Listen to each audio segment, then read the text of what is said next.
Good afternoon, everybody. This is the Basketball Show. I'm with you until about 8 o'clock tonight. Lots of stuff we plan on getting into today, but we'll start out by be joined by a very special guest, columnist from Baseball America, an insider on MLB Network, and he's created a Rockies-focused website, Inside the Seams, and that's Tracy Ringolsby. Tracy, this is John Pielli over in New Jersey. I appreciate you having a couple minutes. Well, no problem, John. Glad to talk to you. All right, Tracy, first question I want to ask you, because this stuff kind of intrigues me. If you can, try to go back as far as you can remember and talk about what got you in the world of reporting and got you into the position that you're doing right now. Well, I was 16 years old. I was working as a taxidermist intern. Referred to a taxidermy in Cheyenne, and the Cheyenne the afternoon paper 6 days a week always hired at a one-man sports staff. They always hired a high school senior, and so this friend of mine was going to be the sports editor of the paper. And that year we had male cheerleaders in our high school. He decided he wanted to be a male cheerleader. So he said, "Would you want this job? You like sports? Would you want this job?" I said, "Well, what time do you go to work?" He said, 5. I thought, "Oh, that's good. I go to 4 in the morning for the taxi driver." And I said, "What do you get paid?" He said, "It's $1.25 an hour." And I thought, "Well, dang, I'm making $1.10. That's good." So I took the job. And I got to know people through that. And I've never applied for a job since. That was in 1968. And it 50 years on May 1st. So just kind of by happenstance, just got to know people. Growing up in Wyoming, we heard a lot of Red Sox games because Kurt Gowdy on the radio station in Cheyenne. And just always liked the game. It was a game that I enjoyed probably more than any other. And so I was working for United Press International in Kansas City as their regional sports editor, and got an offer from the paper in Long Beach, California to be there to cover the Angels back in 1977. And so, yeah, what the heck, what else am I going to do? Went to Seattle, went back to Kansas City to work for the Star, went to Dallas to work for the Morning News, worked for the Rocky Entertainment, Boulder, and I did the pregame and the postgame for Root Sports Rocky Road. And I went to work for 4.5 years at MLB.com as a columnist, and then about a month ago, I just went off the mountains and kind of a new age where it's a good time to slow down, so I just slowed down. Now, once again, joined by Tracy Ringolsby. One of the things that I hear a lot is, it's a business of who you know, and it's very important to establish relationships. Is there any, relationship that you could go back to that you would say was your first important connection to the world of baseball? I was lucky when I was in Kansas City. That was the 76, the first year they won out of that 7 out of 10 years. And Bobby Herzog was a manager, and there was a young player named George Bryan. Wasn't really established yet when his first batting got on that year, and Hal McRae was there. You just got, I think you had a lot more time to get to know people. Went to the Angels, and that happened to be probably the closest, one of the 2 or 3 closest friends I've ever had was Don Baylor. How the kid that grew up in integrated public schools in Texas and Wyoming got to be friends. Lord only knows, but I spoke at his funeral. It was one of the more emotional things for me because he just meant so much to me as far as the person. And Nolan Ryan, that was, I tell you what, that people go like, Nolan Ryan, and you think like, what do you know this guy? Because he's a star. But, I knew him when he came up to me and he goes, "He used to work for the Rodeo Cowboys Association." I go, "Yeah." He goes, "For that national finals is moving from Oklahoma City to Vegas. Do you think you can help me get tickets?" So it was before he was Nolan Ryan. For those seeing people like that, they just, you had time back then where you go to the ballpark at noon and you could get it, you could go into the clubhouse and you get to know people, you'd spend time with them. Dick Howell, you guys used to give me 30 minutes every day just to be nice so I could ask you any questions I wanted to ask. And just in a conversation, I think. I don't think that today, with the way the world's changed, and the restrictions that are on you, and the demands that are on the media people with Twitter and all that other stuff, they don't ever really get that time to really create a relationship that can last a long time. And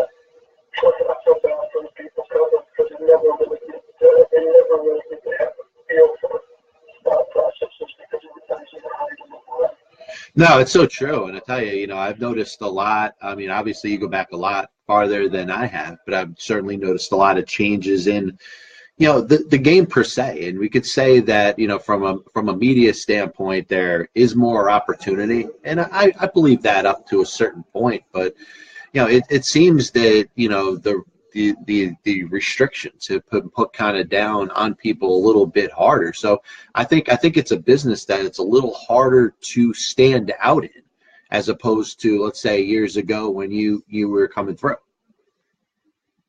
And I think that, the whole part of business, if you got a story, you had a story. Because it didn't show up until the newspaper the next day. It wasn't that Yeah. 30 seconds later, 8 other people could tweet out what you tweeted out. I mean, it was more competitive. I mean, I'm not saying that it was better, but it was a time I enjoyed because it was a time I experienced. I'm not going to say that guys today don't have fun. I'm not going to be there and say, oh, these kids can't have as much fun as we have because they don't know any difference. To them, it's fun. You know what I'm saying? So don't get me wrong there. I'm not trying to live in the old days. I just happen. I think I'm more of a people person than some people.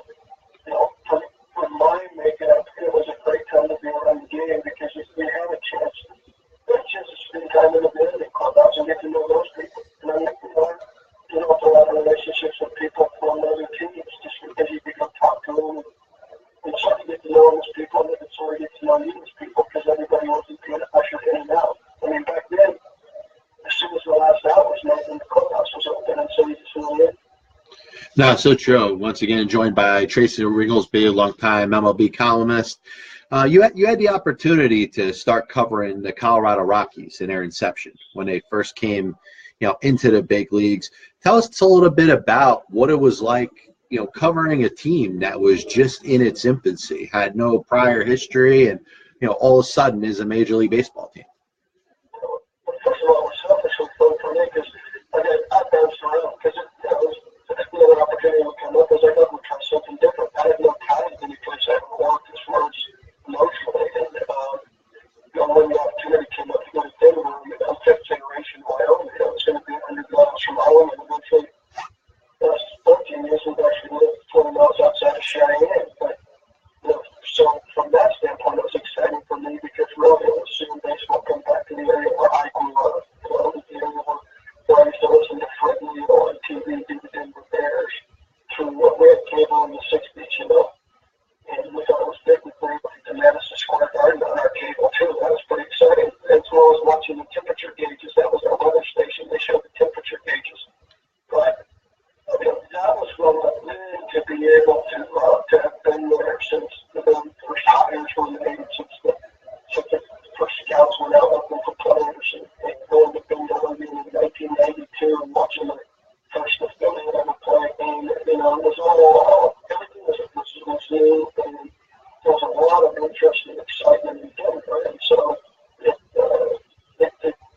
just was seeing people, and all of a sudden here I am with Don Baylor, and we have really stayed in touch over the years. I have no idea how that friendship wound up. I just know next to my dad, he's probably the most impactful person in my life, and all of a sudden he's managing the team. That was probably a bad reporter, I guess, but when they had his conference with announcement, Bob Gephardt came up and said, "We kept up from you." I go, "You kept what from you?" He says, "I heard the newspaper hit my driveway this morning." I was like, "Finally, you didn't have a story." And I go, "About what?" He goes, "About Don being our manager. You didn't know it." I didn't want to tell you everything, staying at my house for 4 days. We've been talking about things about the franchise, but you have relationships that come up and burn somebody just for a story. No, of course. I wasn't going to change the whole world I did or not. And I wasn't, that just wasn't my nature. Maybe a bad journalist, I don't know. But, it was fun to be part of that and for Don to get that opportunity because of the person he was, that he got that chance and be there and be around him and close to him because I was around him. And just knowing people that have come through over the years and the relationships you make and watching the city. I mean, those first few years were pretty amazing just to see sellout after sellout after sellout. And people who have bought into baseball, being in Denver,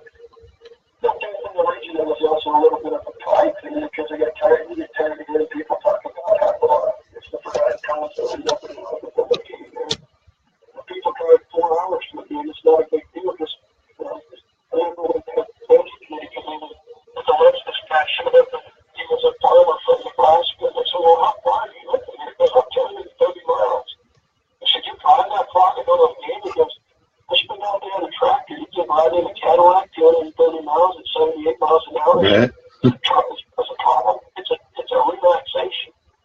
And that was just the attitude people had. Because the miles in you travel in this part of in the Wyoming part of the country in Colorado, you judge it by miles, not by time, because Of course. you move quick. Now, once again, joined by longtime MLB columnist Tracy Ringolsby. Now, you mentioned a little bit about Don Baylor, and of course, we've lost him, fairly recently, and a man that certainly was he was a tremendous power hitter. But stories continue to come out about how genuine of a person he was. If you can, tell us maybe something that we do not know about Don Baylor. Public schools in Texas. I don't know if you know that or not. And then he was the first African American to get a football scholarship from the Memorial. And it's hard to really probably think of what he had to go through at Stephen at Boston High School as the only African American there. But the biggest thing I can think about him is just whatever he walked in the room without trying to be, he just suddenly was the focal point in the leader. And that's what happened in his last couple of years. He went to 3 different teams and all 3 of them went to the World Series. Yeah. He was a guy who brought in for that. I know I was first signed as a free agent with the Rockies, and I said, so what was it a little here? He goes, Don Baylor. I go, really? He goes, oh yeah. He goes, I'd do anything for Don Baylor. If he was going to be my manager, I wanted to be here. I go, well, what's that? But he goes, when I was looking at Boston, he came to the team, and rookies got treated like crap at Boston. Now they went back to those dead rules and Swiss days, and he goes, Jim Rice would just, he had no time. He would just put you down. He would do things to you. One day Don Baylor called me out in the clubhouse, and he said, there's something you need to understand. Those coaches won 25 members of this team. It doesn't matter how many years he's been there. We need him to win just like we need you to win. If you don't like it, you don't like it, settle it right now. Wow. And I said, but that's it. I was just part of the team. I wasn't the guy that got picked out and treated like crap. And I swore at that time, if I could ever do anything for Don Baylor, I'd do it for it. Wow. That was him. And he was willing to take the heat. If something was going to happen, and I said he didn't care.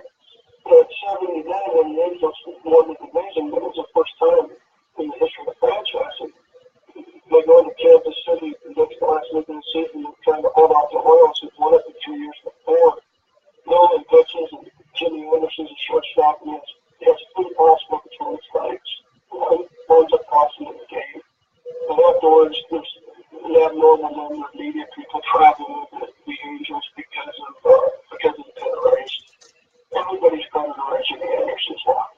And the reason the Angels got off the nose and turn around and Baylor got the spread.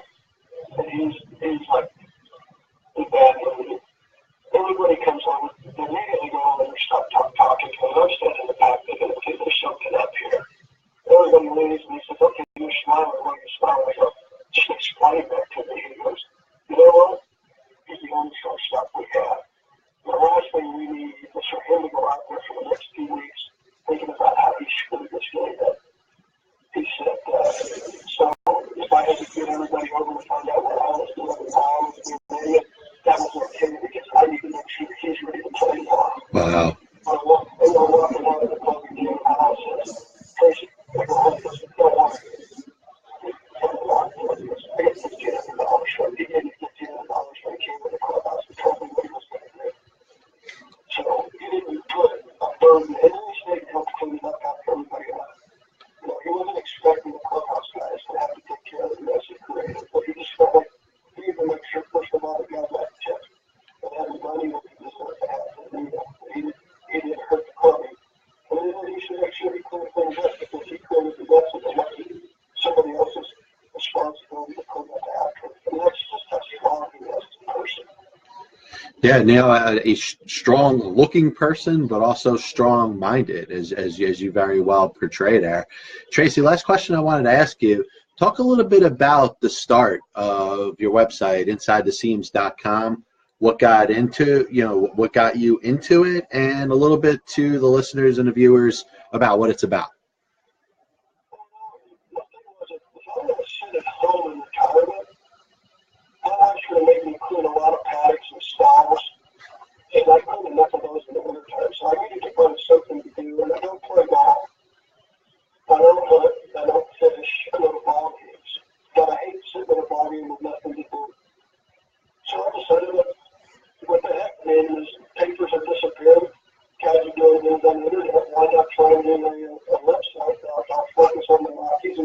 University of Wyoming Rockies because it's baseball. I love the University of Wyoming because first generation Wyoming, they wasn't highway proud of golf. And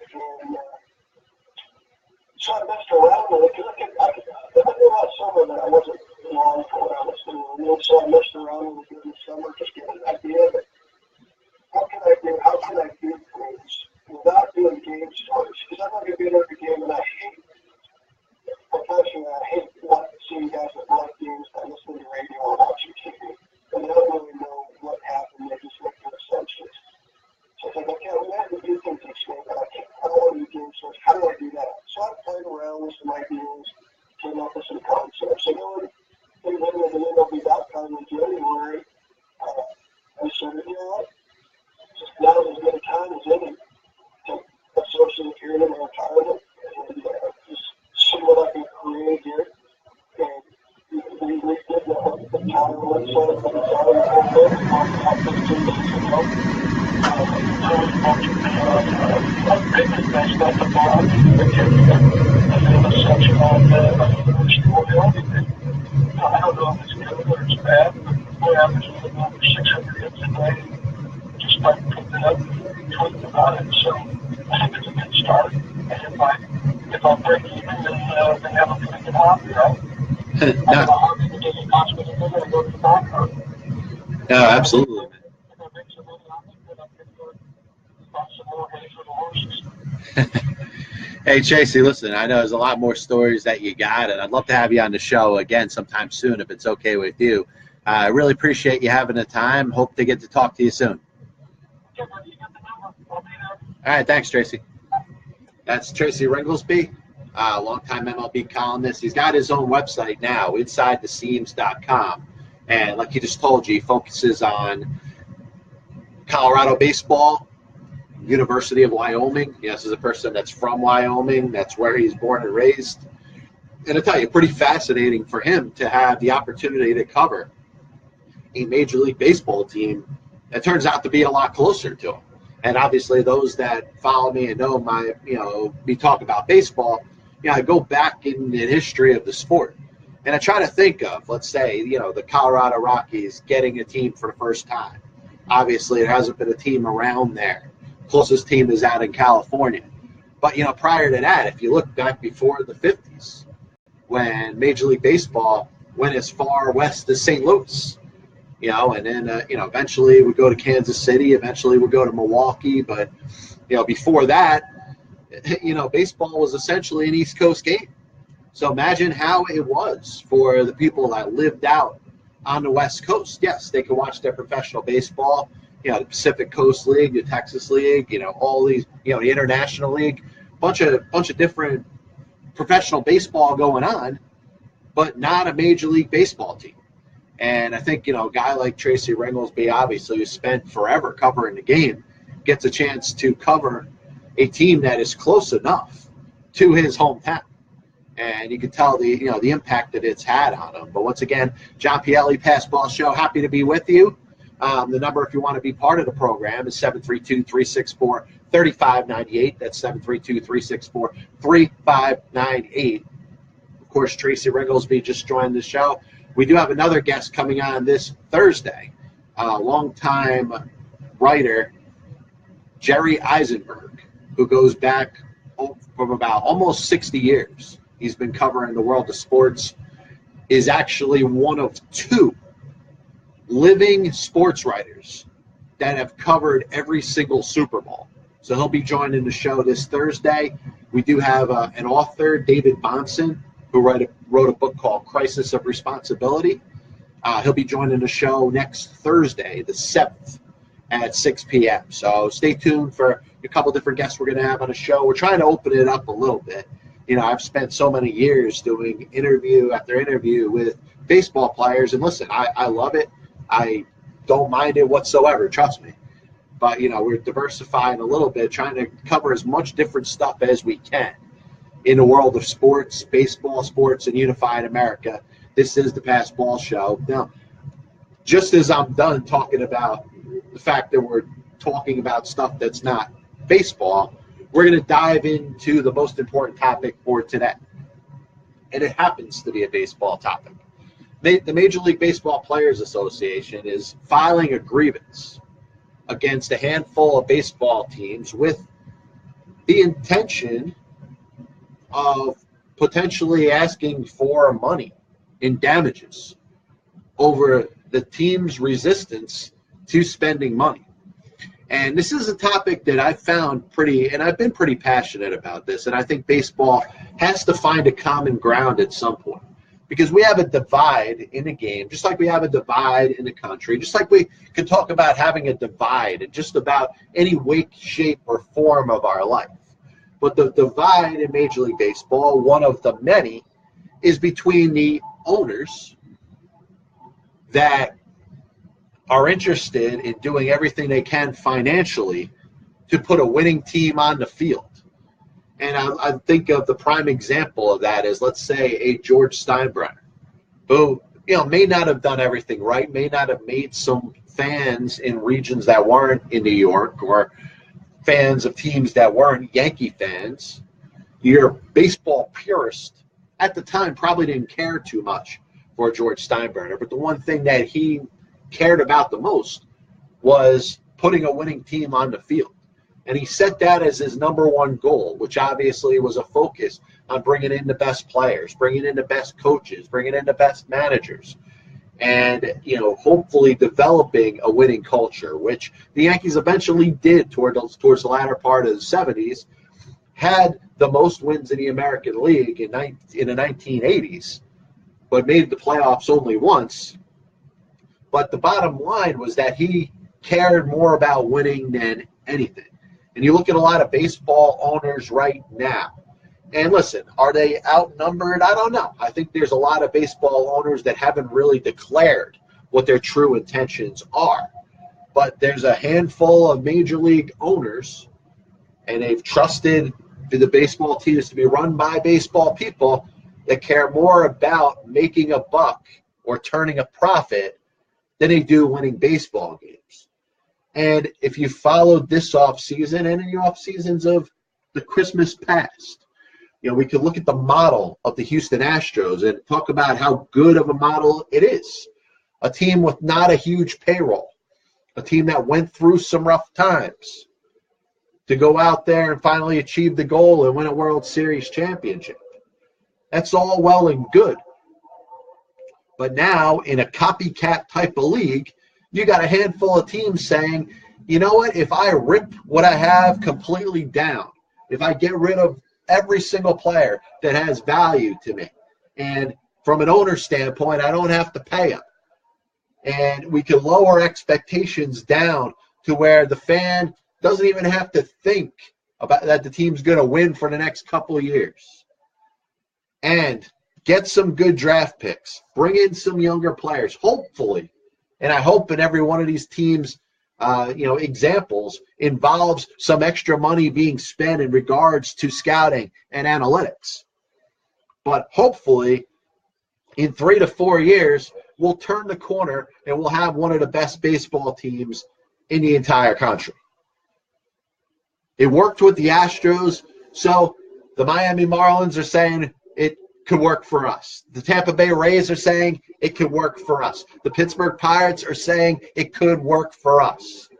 The Kansas City Royals, who have kind of gotten a pass this offseason, unfortunately, because the Rays and the Marlins have been so drastic in their efforts to reduce spending, to cut payroll, to drop talent and get rid of it as quick as possible, are not even taking a lot of heat this offseason. Obviously, things were a little out of whack with them when they had, 5, 6 players at one point, all impact and core players, all set to hit free agency in the same offseason. They traded Wade Davis to try to alleviate that.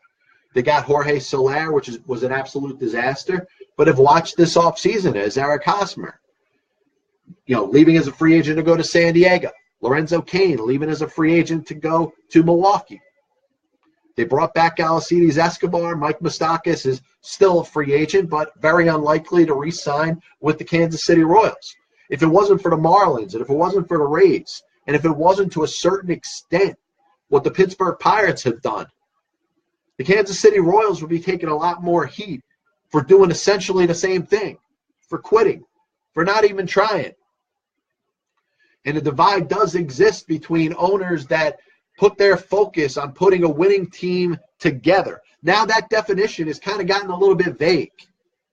You could say the plan is to win, but the plan to win may not exist for the next 5 years. And now we're able to sell each other in an organization on what a 5-year plan looks like. It's not fair to the fans. It's not fair to the fans that have watched the team struggle up to a certain point. I mean, the Pittsburgh Pirates and the Kansas City Royals went 20 or more years between playoff appearances when they finally got there, a handful of years back.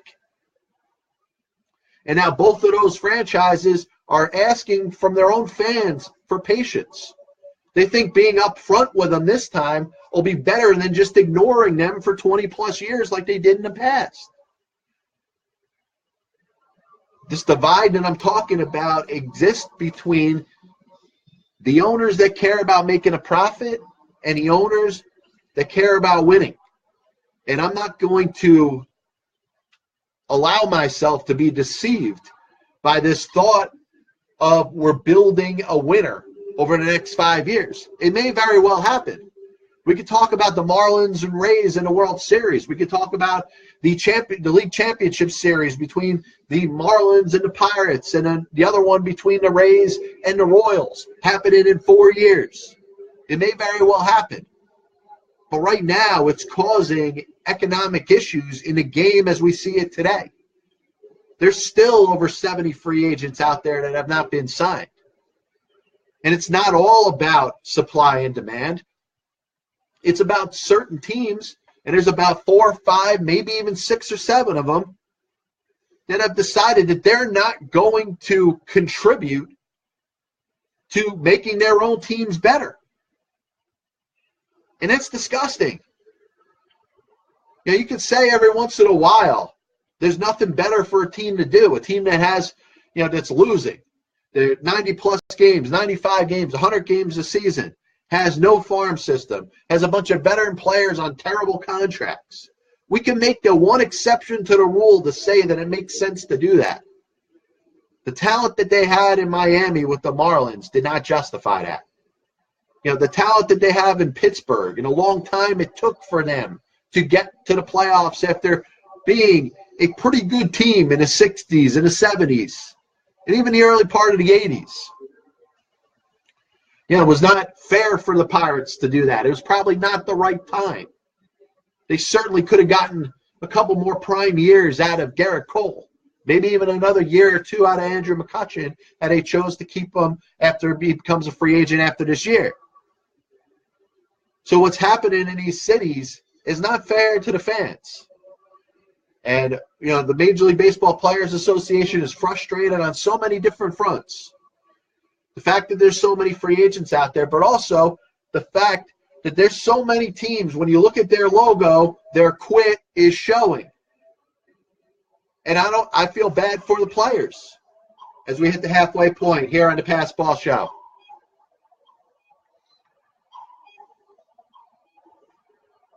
And we always seem to hit the halfway point when I'm just starting to get going. But we look at it, and I'll tell you, the free agents that are out there's a ton of them. And you have a handful of teams that's quit is showing. That from a front office standpoint, an ownership standpoint, they could care less about that team winning.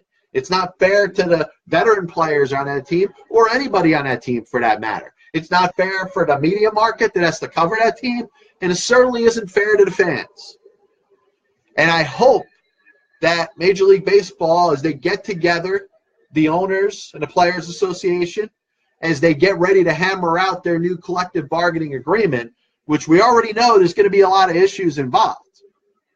We know there's going to be a push for something to be done about the luxury tax.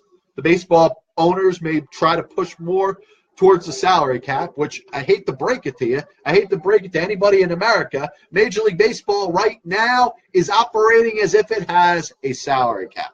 So let's just accept that. The Players Association may never accept that in those terms or those words. But why do you think teams are afraid to go over $197 million in regards to their payroll? They're going over the luxury tax. They cannot handle or have decided that they're not willing to handle the penalties for being over $197 million in regards to what they're spending. What I propose, there's two things that I think need to happen to require teams that are not willing to spend. They could be small market teams like the Athletics and the Rays, or they could be rebuilding teams like the Pirates, like the Marlins, like, we've seen in recent years the Phillies and the Astros. First thing they got to do is put a salary floor into place. And this salary floor, I propose, works in the same way as the luxury tax. In other words, set it at $120 million that you have to spend for your payroll.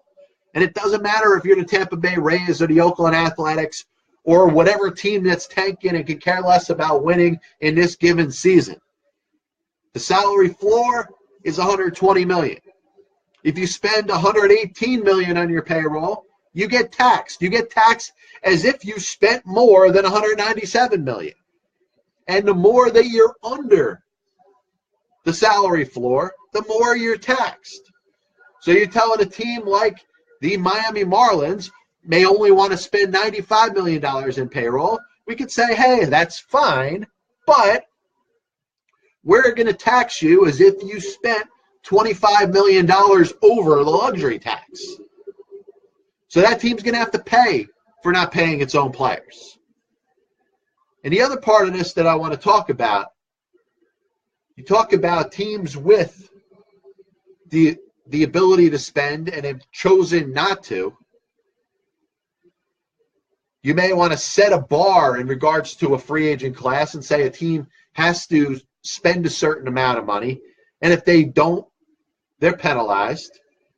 This way you make sure that free agents get signed and you make sure that teams are not looking to get around the revenue sharing issues that exist in baseball. Because if you look at the significance of this grievance that's filed by the Major League Baseball Players Association, it is assuming that, and it's entailing that possibly money that's supposed to be shared to lower revenue teams is not being spent on payroll. And here's how I change that, or how baseball should change that. You take this revenue sharing, where you're taking from the larger markets, the teams with the better cable deals, the teams that are bringing in the most money, the teams that have the bigger ability to build a bigger and stronger team. And that money that they're sharing with the lower revenue teams, the teams that are in the markets that don't have a lot of money, the ones that have lousy stadium and television contracts, the ones that owners have done a bad job investing their own money. They're getting money from the larger market teams. So you make a mandate and you tell the Billy Beans of the world, you tell the people down in Tampa Bay, you tell all these other teams that have been taking this money and putting it in their back pocket and using it as profit. And you tell them that it's mandatory that every single dollar that you get in revenue sharing goes 100% towards the payroll of your team. And your payroll is set at a certain time. If the Athletics payroll is $75 million and they're getting another $25 million in revenue sharing, if they want the money, they are to sign players that are going to make a total of $20 million over the course of the next season. And if they don't get the money. How simple is that? You're having a problem with teams pocketing revenue sharing dollars. Make them use it for payroll so they have a competitive advantage on the field, or don't get the money at all. I'm sure none of these teams that are making a profit, that have this extra money to spare, or are reluctantly handing over money, I'm sure they could all probably use it. And you know what? If the Oakland Athletics don't want to pay their players, what the players that are on other teams are making, then don't get the extra dollars that are being shared with you. Those two things, I think, need to happen when it comes to the next collective bargaining agreement. Now, sure, from the players' side, I think the players are going to be trying to knock down the luxury taxes that exist. And maybe the owners are pushing towards the salary cap, which certainly can create some tension. And I'm sure the labor peace that we've had in Major League Baseball over the last several years is starting to wither. It's starting to go to the side. It's starting to be forgotten about. There's tension. And it probably will be up until the agreement of the next CBA. But I want to go over those 2 points one more time, and I'll make them quick this time. You want to keep teams that are circumventing, the revenue sharing that exists in baseball and have just decided they don't want to pay players what other teams are paying players. Should, number one, have a salary floor set to where each team must spend above a certain amount of money. I propose $120 million. And the second part, any revenue that's being shared to whatever team it is that's receiving this money, whether it's Tampa Bay, whether it's Oakland, it doesn't matter what the situation the team is going through, whether it's a market issue, stadium issue, but they're receiving money from other teams, it should be a mandate that they spend 100% of that money on payroll. The example, $65 million payroll, you have $30 million that's being given to you in revenue sharing. You either spend $30 million on upgrading your roster and player salaries for that coming season, or you don't get the money. And I think that's something that should be changed. Once again, John Pielli here with you. A couple other things. I got a little bit of feedback from the show yesterday, and I appreciate everybody that tunes in, whether it's a time every once in a while, and for, the few of you that follow the show every day, please, I hope you understand. I can't thank you enough. We were talking yesterday about college basketball, the NCAAs, the way that kids now are being forced to come out of high school. If they want to play basketball at the next level, they must go to college. And they have to go to college, whether it's the NCAA and the NBA that have come to an agreement, but they got to be enrolled in a college program for at least 1 year before they become eligible for the NBA draft. The NFL, it's 3 years. Now, it may be a little different, and I'm not so down on the NFL and college football. Because even though there are some people that break the rules, there are boosters that, throw money in there, agents that get involved that shouldn't, and players that, are more devious than they really should be. It's a prominent issue in college basketball. And the way it's set up is that you're essentially forcing kids. And I know, listen, I never thought I'd get into an anti-college rant. And that's what I kind of felt like I sounded like yesterday. But, if you really looked at the roots of what it is that I was saying, you'd find that it wasn't an anti-college rant. Because from the college's standpoint, do you really want somebody to enroll in your school that doesn't want to be there? Now, I understand it happens. I understand there's typical people that go to college every single year, may go there for a semester or two, and realize it's not for them. And they may decide that they want to move on and pursue a trade or do something different. But we have examples of college basketball players that are there on a full athletic scholarship, and the only reason that they're there is because they could play basketball. There could be any other reason or any other thing that could have happened that could keep them from focusing 100% on school. But if you ask them, they would prefer not to go to college.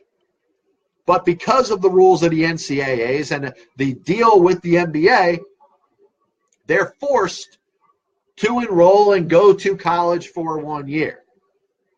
So you're telling me that person that's being forced to go to school for 1 year is really being sold on how important it is to graduate? That person that knows they have the ability to play in the NBA.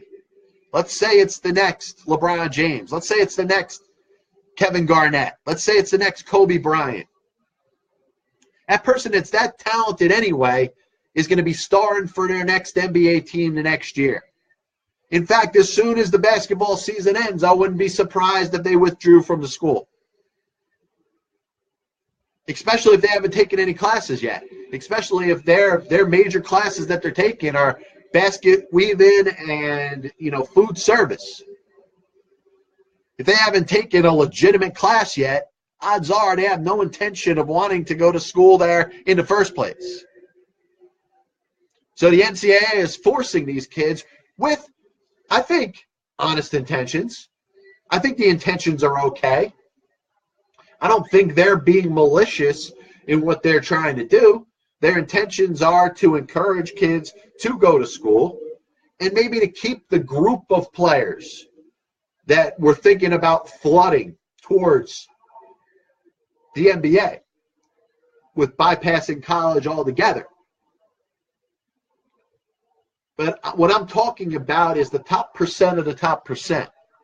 And I think everything that's going on in the world of the NCAAs, college basketball, and even the FBI involvement in it is all moving in a circle. You look at money that's being paid out to players. You look at boosters that can't wait to invest their money to make sure that their favorite school or the school that they're an alumnus of gets the best players so they can sit in the front row and cheer for them. Say, hey, that's my alma mater. That's my boys. I bought that player. The one thing that does need to change, and I didn't mention this yesterday, we're talking about penalties potentially for the kids. We're talking about penalties, in some cases the death penalty for potentially Arizona. And by the way, anybody that's hearing death penalty, it means a suspension of a college sport for an extended period of time. In other words, let's say Team A plays college basketball, they're given a death penalty. They don't have a basketball program for the next year or the next 2 years. It's not a permanent thing. And actually never in the history of college sports has it ever been a permanent thing. So we're talking about, like I said, penalties to the students, penalties to the coaches, penalties to the programs. But who gets out scot-free? The boosters, the agents, the ones that have manipulated the system already, the ones that have caused the problems, the boosters that are controlling the amount of money that's coming in, the agents that are taking this money and paying these players money that we could debate whether or not they earned it. That's a different topic. If you want to talk about them, players getting money off of endorsements and autographs and stuff like that, I think it's a completely different issue. But the fact that money is being given to these kids, and it is illegal, it's not supposed to be done, how come the boosters and the agents are never under any scrutiny? They're always mentioned as being involved, as being the ringleaders, as being the ones that have put this all together to raise the money and give the money illegally to the kids. But it's the kids' fault. It's the coach's fault. It's the program's fault. I would say for every booster that gets caught soliciting money or is involved in the transfer of money to a player that should not receive said money, should lose that money, should have to repay that money in restitution. Hit them in the pocket. How come nobody's doing that? And I think of Happy from Blue Chips, the movie with Nick Nolte and Shaquille O'Neal and Penny Hardaway. The guy that is running around making sure these players get all this money that they need so they decide to go to a school. How come that guy never gets penalized? Because what he is doing is probably the closest thing to criminal that's being done in this whole process. Coaches in some cases may know, but I doubt they're the ones that are paying the players. I doubt in many cases they're the ones that are providing these extra luxuries to these players. Do they know sometimes? Yeah, probably. But how come nobody ever goes after the boosters? They feel like they can walk on this soapbox like they're the kings of the world because they graduated some school. And not only did they graduate said school, they made themselves successful in the process. So they got all this extra money, and they feel like they're helping out by donating money. And you know what? The schools don't want to lose them. The schools don't want to lose their donors. The schools don't want to turn away their alumnus that are giving them thousands of dollars a year, and in some cases, hundreds of thousands and millions of dollars a year. And that's why I'm talking about a circle that's going on here, because there's a lot of people that are screwing up. These schools, of course, operating like a business. We spent a lot of time talking about business today. They want to continue to bring their revenue streams in too. So they feel like they have to sell their boosters and their alumni on, something that's worth it for them to watch and be part of. And want to contribute the money that they're contributing year after year. And if they get less money from them, then the school loses. But now we look at it, and these boosters and these alumnus that continue to contribute money year upon year upon year can single-handedly send money to players illegally and have no consequences to their action. Why are they free when everybody else is getting burned? And, it comes down to this one thing. The boosters, the alumni, especially these major schools, they're making the major schools money. So the schools are going to decide when they have a decision to make, whether it's going to be the alumni and the boosters that are going to take the hit for the illegal amount of money that's being given to the student athletes. And the school's going to say, you know what? I'd rather the school be on probation or the school be given the death penalty than to do anything that's going to take the money that's coming into my school. You don't want to piss off the alumni. You don't want to piss off the boosters. So after a while, they own you. Every single one of these schools that's mentioned in the news in regards to improper payments to players are owned by the alumni. They're owned by the boosters. They have an obligation to them to not piss them off. And as long as they keep that revenue coming, they'll continue to cover for them. But nobody's going to stand up against them because they're making money for the schools.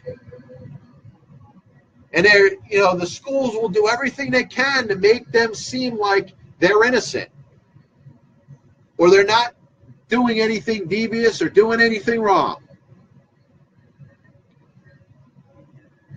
And once again, we have a situation that, I see a common sense solution. Penalize the boosters, penalize the alumni. Start to dig in. The FBI's involved in it. The FBI should get down and figure out every single alumni and booster that's making direct payments to any of these student athletes. You may find that there's not as many. Most of them may be making the payments directly to the school, which is fine. And if they're doing that, that's legal. But if they're not, they need to be held to the same standards as the universities are. They need to be held to the same standards as the coaching staff is. They need to be held to the same standard as the players. And until that happens, we're not going to get anywhere with this. You can throw the FBI in there or any other agency that you want to oversee it. You can bring Congress involved. You can do whatever. They're not going to get anywhere until they start going after the boosters, start going after the alumni, and start going after the agents. Once again, John Pielli, Pass Ball Show. Happy to be with you. A couple more minutes. I'll throw the phone number out there in case anybody wants to call in. Number is 732-364-3598. That's 732-364-3598. Tim Lincecum signed a deal with the Texas Rangers. It wasn't going to be a surprise. I was looking at the workout that he had was attended by well over 20 teams, and it seemed like the reviews of it were pretty well. So I wasn't expecting to not see Tim Lincecum signed. Who would have thought coming into this offseason, Jake Arrieta, Lance Lynn, Alex Cobb, Greg Holland, that on February 27th, they would not be signed, but Tim Lincecum would be signed. It just shows a very difficult offseason. I'm going to make a prediction, and we'll see if I'm right. Opening day is, the 28th or 29th of March. Tomorrow's the last day of February. Shortest month of the year, of course. I would say by opening day, our top 6 free agents that are out there right now will all at least have an agreement in place with their next employer. Now, I'm not going to say I'm going to be right with every single one of my predictions, but I will go with the top 6 free agents that are out there right now will all at least have an agreement in place with a new team by opening day. And I mean, Jake Arrieta, Lance Lynn, Alex Cobb, Greg Holland, Mike Moustakas, and Carlos Gonzalez. I think as the season gets closer to starting, teams are going to start to think, can we really use this player? I look at the St. Louis Cardinals, and they were right about to pull the trigger on a deal that would have landed them Giancarlo Stanton. Would have added an extra, $26 million a year to their payroll. And what have they done since then? They acquired Marcell Ozuna, who's still on team-friendly progression in salary arbitration. And they've done very little else. Miles Mikolas came over from Korea. Signed a 2-year contract. Not that much money. So they got the money to spend. And my question for them, what do they feel is more important? A closer, which obviously would be Holland, or a third baseman, which would be Moustakas. I'm going to go with Holland. I think they'll sign Holland as their closer. That'll leave Moustakas to sign with the Atlanta Braves, maybe even as low as a 1-year deal. So going through, let's see, I've talked about Arrieta ad nauseum. I think he would be a fit for the Nationals if they wanted to go a shorter term with some deferred money, if that was okay with Scott Boras. And we know that any team that's negotiating with Jake Arrieta is really negotiating with Scott Boras. They probably won't get to talk to Jake Arrieta until they've thrown enough money Scott Boras is what. The Brewers I like as a fit, but from what Arrieta is looking for, I don't see the Brewers dishing out $30 million a year. But a team that I think might, on a similarly short deal to what I was saying with the Washington Nationals, would be the Philadelphia Phillies. I could see a deal of about 3 years for $100 million, pay him a lot per year for the 3 years, Maybe throw an option in there, but that option might be for half of it. In other words, it might be for 15, 16 million for year number 4. And at least he gets his 100 million. He gets it over 3 years, and he is right up there in average annual value amongst the top pitchers in all of baseball. And I think the Phillies could use an Arrieta at the top of their rotation. It might expedite their process in regards to what they're trying to do to build a winner there. That leaves the other 2 teams that I think need starting pitchers. And I think that puts a quick answer to both of them. Where does Lance Lynn go? I say to Minnesota. They were in it for you, Darvish. Maybe you ends up getting a little more money from the Chicago Cubs than the Twins were willing to pay. But Lynn gives them a, I don't know, solid top 3, maybe a guy that could be an ace. Alex Cobb to the Milwaukee Brewers. Brewers jumped out pretty similar to the Twins. Look like they're the second best team in that Central Division. Need a top starter. Alex Cobb's your guy. And that leaves Carlos Gonzalez, who I think is the most interesting free agent that's out there. Guy that hit 30 home runs last year. A guy that has raked for years upon years with the Colorado Rockies. And I believe that there is a 1-year contract offer there for Carlos Gonzalez if he wants to take it with the Colorado Rockies. He may decide to take it over time, but I think another team's going to jump out there and offer 2 years or 2 years with an option. And I think that team will be the Cleveland Indians. They may not have to pay him the $20 million a year he made last year. It might be 2 years and $20 million or 2 years and $25 million. But it should get the job done.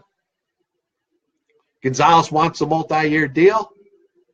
I think the Indians will give it to him, and the Indians lost Carlos Santana and Jay Bruce.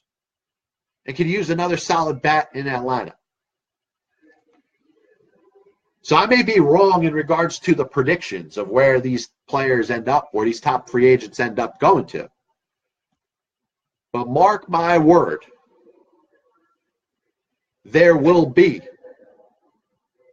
All 6 of those players will be signed by opening day. Bogside Man says there should be a requirement of GPA and open accounting rules. I remember when colleges gave cars. No, listen, man. It's stuff that, first of all, needs to be changed. But I think if you set a requirement for grade point average, here's where I disagree a little bit.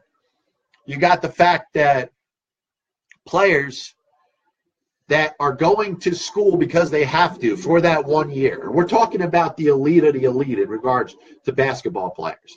That player that was going to jump to the NBA regardless, and he ends up staying. He ends up going to school because he's forced to. He can't go into the NBA draft. That person knows he's going to play basketball, and essentially when he's done playing basketball that 1 year, he's going to the draft right away. He's not going to care about his grade point average. And you can't, as an institution, say that somebody cannot go and play professional basketball, whether it's in the NBA or anywhere else, if they don't have a certain grade point average. Yes, you could keep them from graduating, but if they have no interest in being in college anyway, then what's the purpose? Their grade point average could be 0. They're going to test their luck in the NBA anyway. So we'll be back with you tomorrow. We'll be on at 6 o'clock tomorrow, 6 to 7. Don't forget Jerry Eisenberg joining the program on Thursday. Big thanks to Tracy Ringolsby. And for those that don't know Tracy Ringolsby, he's the guy that wears the cowboy hat. He's covered Major League Baseball since the late 1960s. Columnist for Baseball America. Of course, check out his website, Inside the Seams. We'll be back with you tomorrow. God bless you. And as always, I'll see you on the other side.